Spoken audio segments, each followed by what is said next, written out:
TorahCafe.com.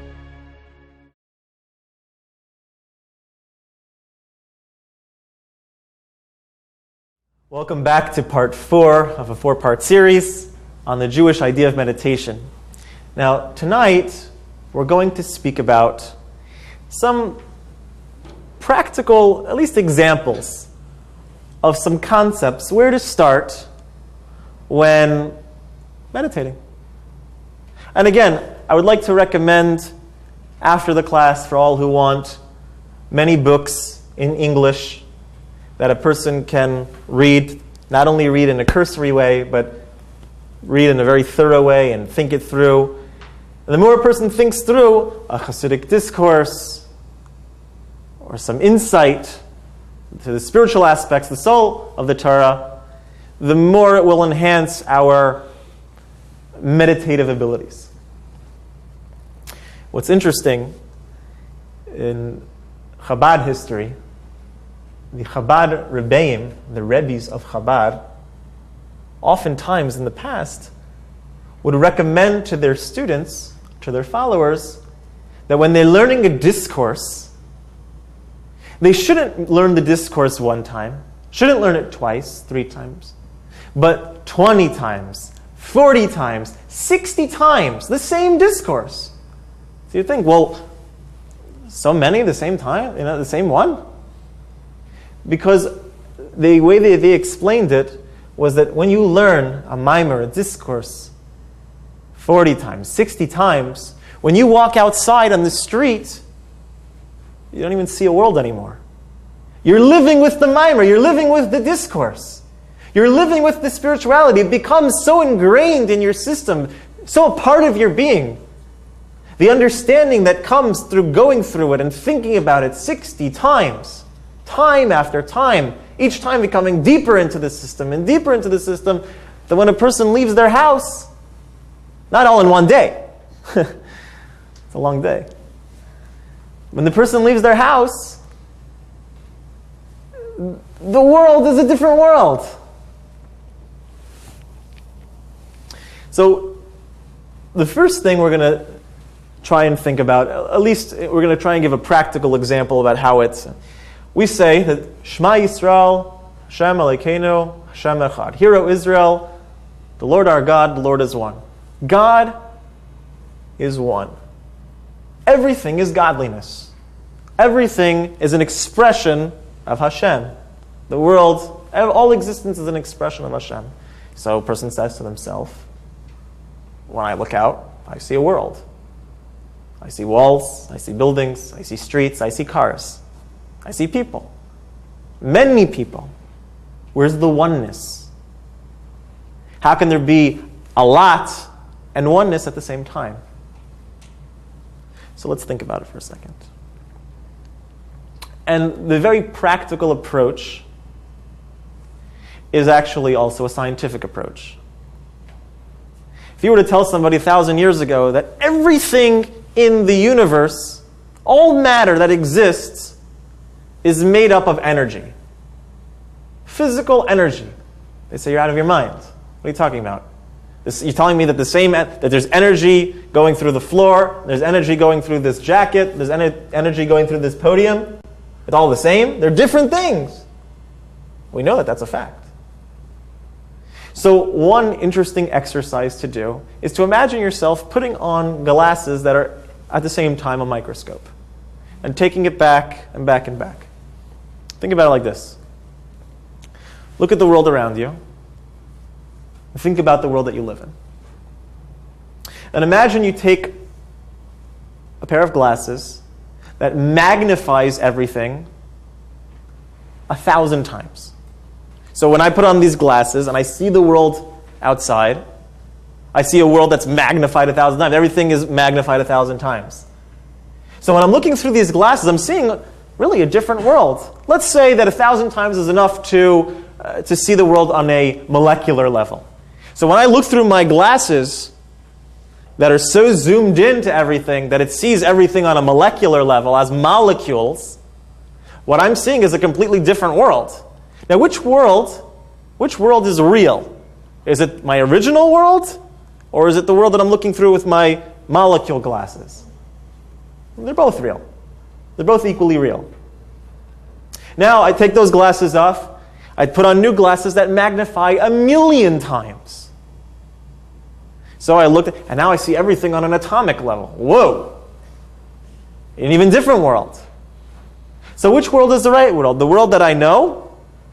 The world where I see people, and I see cars, and I see streets, and I see buildings? Or the world where all I see is atoms? Atoms just floating all around. They're both real. And I take those glasses off and I put on ones that magnify it 1,000,000,000 times. And all I see is energy. Energy. So which world is the real world? The world where when I'm looking through the glasses and all I see is energy, a oneness? Or is it this world where there's many different things going on? They're both real. They're both simultaneously real. The closest way, or just one example of how we can approach the idea of a oneness in creation is this method. Break it all down.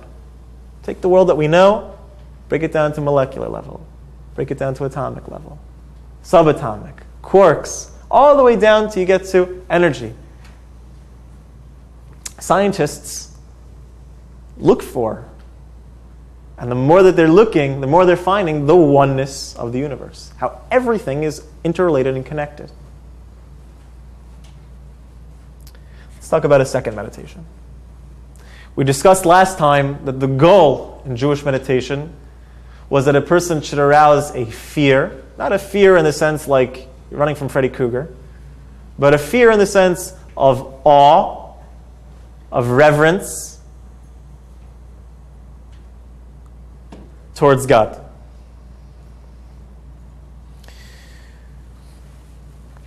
I got an email a few months ago. One of the ways in which a person is recommended to grow their awe and reverence of God is through thinking about His greatness. I got an email a few months ago. The gist of it was nothing to do with God or spirituality, but it has a very key element that is something that we can kind of think about in our day when we want to take a few minutes and think about things. The email was called Power of 10. It looked at the world through the power of 10. For example, it took someone's backyard. Okay, had 10 yards by 10 yards, 30 feet by 30 feet, 10 yards by 10 yards.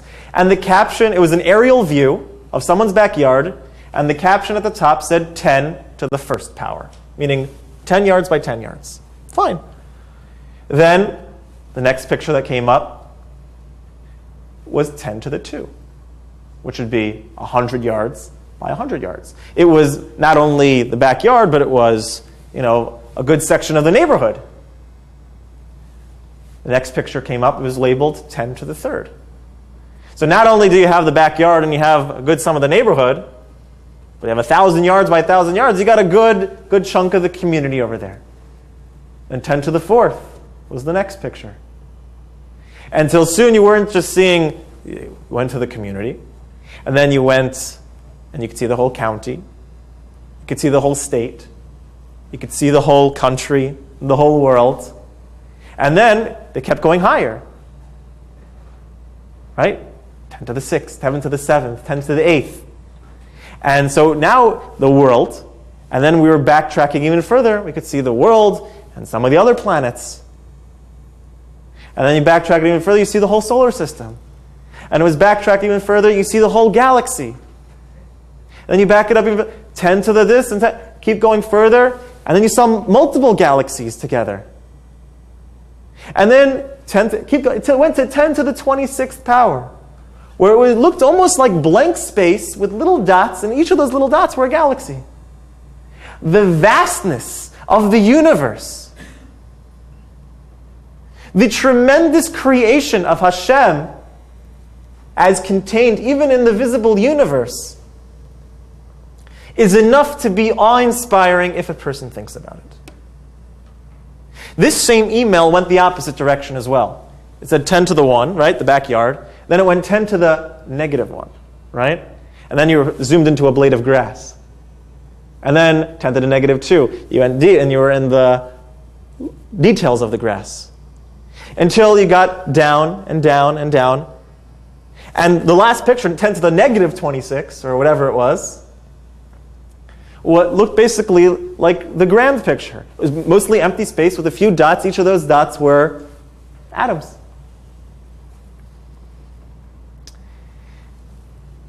The greatness of knowing that Hashem, that God, is constantly bringing into existence every atom in the universe at every moment is enough for a person to just jump out of their seat in an awe-inspired way. Learning a discourse that discusses the grandeur of Hashem in this context over and over, the awe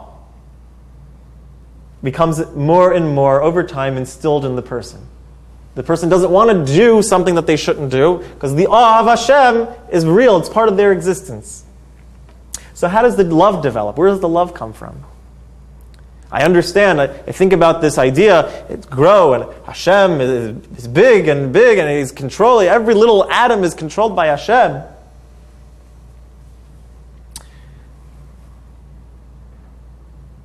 The idea is that despite the fact that Hashem is so big, so to speak, and manipulating all these galaxies, and bringing everything into existence at every single moment, in charge of a lot of stuff, He wants to have a personal connection with each and every one of you.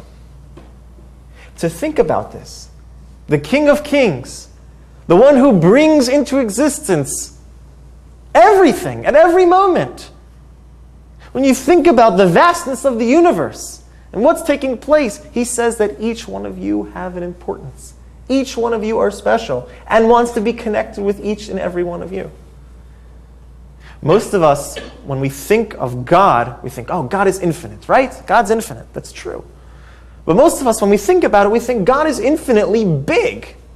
We just think about God as this really big spiritual force. Well, infinite doesn't only mean infinitely big. Infinite also means infinitely small. Many people ask the question, does God really care what I'm eating for lunch? He cares if I keep kosher? These are His laws? He cares? Let Him go fiddle with the galaxies. He's running the whole universe. He really cares if I'm going to light candles at 7:20 and not 7:24? These little details, God is infinite. Not only infinitely big, but infinitely small. Infinitely palatable and personal to every person's life. A part of your life and wants to be even more so.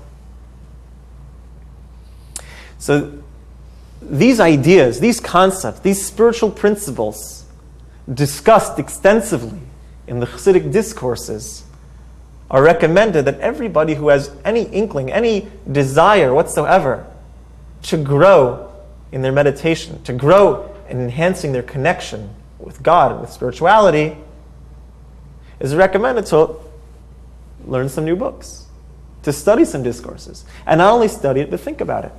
And then go back and learn it again. So through this new knowledge, through this new understanding, we should meditate on it. We should go home, think about some of the ideas that we've talked about tonight and through the last classes, and make it a part of our life, make it a part of who we are, and there enhance our connection with Hashem.